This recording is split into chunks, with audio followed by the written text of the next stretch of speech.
ভাই কাঁঠাল বলে কি দরে বিক্রি হচ্ছে এগুলো? 40, 50, 60, 70 না? এই যে কাঁঠাল খুব সুন্দর, একবার গাছ পাকা, তাই না? এই যে নিজের গাছেরই, তাই তো এটা সার বিষ কিছু দেওয়া নাই, একবারে অর্গানিক ফুড, তাই না? 200 গাছ আছে ইনশাআল্লাহ। 200 গাছ, আলহামদুলিল্লাহ।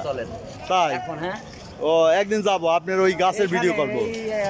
এই দানাটা থেকে আমার বাসায় যাইতে 5 মিনিট সময় লাগে। আচ্ছা, আপনি যেদিন ফ্রি থাকেন সেদিন যাবো, যাই আমি ওখানে একটা ভিডিও করবো। না এখন তো এই যে বীজতে আইছেন, ঠিক সমস্যা আছে। নাই, আমি এখানে রেখে গেলেও আমার জিনিস কেউ হাত দেবে না। আচ্ছা, আরাঘাটে আসবো আজকে, নিজের আগের আচ্ছা, আচ্ছা, আরাঘাটে যাই আপনার একটা ভিডিও দিতে। সোমবারে, হ্যাঁ ঈদের পরে যে সোমবার আসবে, আচ্ছা, আচ্ছা। সোমবারে আমি 1-150 কাঁঠাল নিয়ে আসবো না। আচ্ছা। ইনশাআল্লাহ আপনি সেদিন আসবেন আমার বাসায়, আপনি পেয়ে যাবেন। আচ্ছা ঠিক আছে ভাই। ভাইয়ের নামটা কি? মোহাম্মদ আফসার আলী। আফসার আলী ভাই।